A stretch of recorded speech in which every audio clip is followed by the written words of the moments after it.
This is wrong that you are doing. You want to murder somebody. It stops you. It prevents you.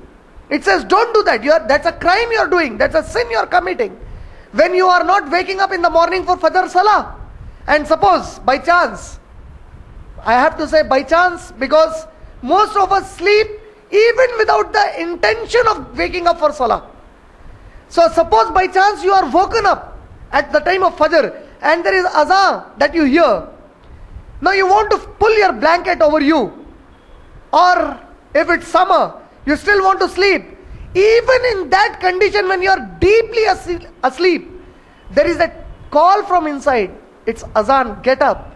Now that you have already woken up, make salah. But then you again oppose it and then you sleep. So that admonishment, the Prophet ﷺ said, is the caller from the top. And it always tells you, do not open the doors in the walls made on the sides. Why? The Prophet ﷺ said that those walls are the hudud of Allah subhanahu wa ta'ala. What are hudud? The parameters of do's and don'ts set by Allah subhanahu wa ta'ala himself. Do not commit adultery. Do not go near fornication. Do not commit theft. Do not disobey your parents. Do not disobey Allah and Rasulullah. Do not backbite. Do not slander others. Do not make a mockery and abuse of others. Do not intoxicate yourself. Do not gamble. Do not commit shirk. Perform salah. These are the parameters set for us.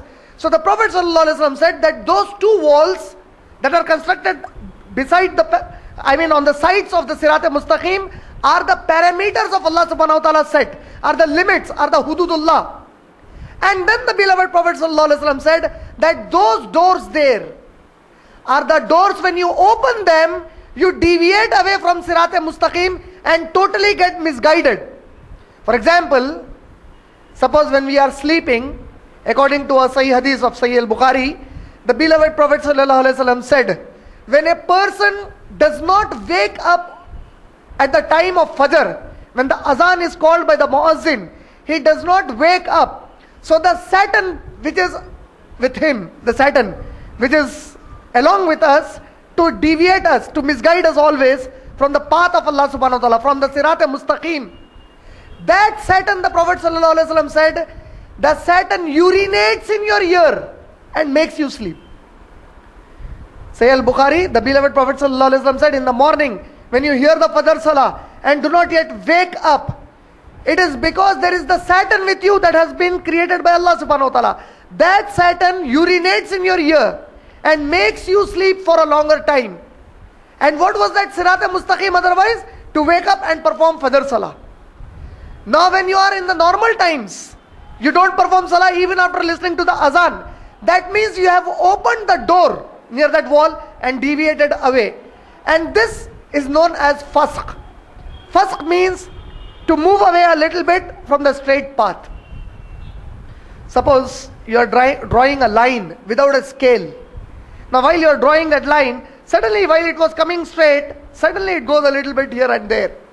That slight turn from the straight row is known as fasq in Arabic. And what did Allah subhanahu wa ta'ala says? Allah says, what did Allah say in Surah Baqarah, Surah number 2, ayat number 26? Allah said, when Allah subhanahu wa ta'ala gives an example of a mosquito or something lesser than that, the people who are disbelievers, they say, Mada aradallahu bihada masala? What has Allah subhanahu wa ta'ala to do with this example? So Allah says, Yudilla bihi kasira. With such examples, we put many to misguidance. Wa yahdi bihi kasira. And with such examples, yahdi is from hidayah, from ehdinas. Yahdi bihi kasira. With such examples, we guide many to the right path. Wama yudillu bihi. We do not misguide anyone except illal fasikhin. Fasikhin means we Muslims who know that what is Allah subhanahu wa ta'ala wanting us to do, and yet when we don't do it, in the sight of Allah subhanahu wa ta'ala, we are fasikhin. What is fasq? Meaning we all know that we believe in Allah subhanahu wa ta'ala. We all know, every Muslim, whether he is a rickshaw puller, a beggar on the road, whoever he might be, the minimum about Islam he knows is that he has to obey Allah subhanahu wa ta'ala and Muhammad sallallahu alaihi wasallam. He has to obey the glorious Quran in the path of Muhammadur Rasulullah sallallahu alaihi wasallam. Every Muslim knows. Exceptional cases there might be, but otherwise every Muslim knows that they have been created, they are Muslims, and they should obey Allah subhanahu wa ta'ala according to the Quran and Sunnah. But even after this, when we do not follow, when we do not obey, this is what is fasq, and Allah refers to us as fasiqeen. Now, when we talk of hidayah and sirat-e-mustaqim, Allah subhanahu wa ta'ala, see, this is a very important portion of Surah Fatiha. Just to remind you in brief, see, Allah subhanahu wa ta'ala began Surah Fatiha by introducing Himself to us and by teaching us how to praise Allah subhanahu wa ta'ala. It begins with Alhamdulillahi Rabbil Alameen. All praises are for Allah subhanahu wa ta'ala alone. Who is Allah? And Allah says, Rabbil Alameen. I am the Rabb, the cherisher, the sustainer, the originator of the creation. What do you mean by originator of the creation? Originator of the creation means that except Allah subhanahu wa ta'ala, there was nothing. And He is the alone. He is the only one who brought something in that nothing. He originated creation. There was nothing except Allah. He brought something. To bring something from nothing means to originate creation. Whatever we have in the universe today, whatever a scientist today clones, develops, manufactures, you see, he doesn't originate anything. Anything that he does, he requires something else to begin something. But when Allah subhanahu wa ta'ala originated the creation, there was nothing except Allah subhanahu wa ta'ala. He originated the creation. And once He originated the creation, He alone cherished and sustained the creation by Himself, without any support. So this is origination of creation. When Allah says Rabbul Alameen, that Arabic word Rabb includes Allah subhanahu wa ta'ala not just as cherisher and sustainer, but it means that He is the originator of the creation, and after creating something, He cherished and sustained it according to its nature. And then Allah says Ar-Rahman Ar-Rahim, very merciful, very gracious in His approach.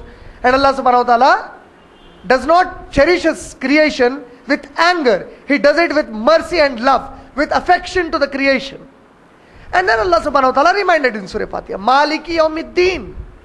Remember, my love, my affection for you, my cherishing, my sustaining you is all because you are accountable on the day of judgment. Maliki Yawmiddin.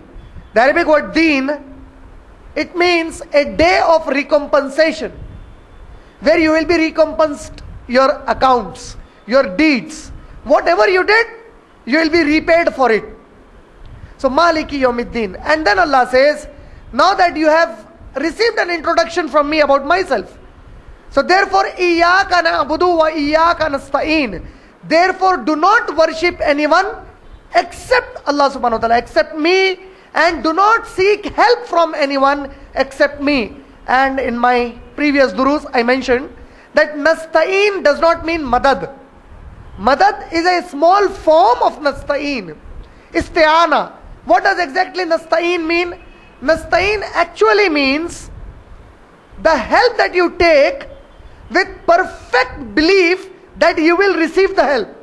And previously I gave example when I asked Br.Mansoor to give me a glass of water.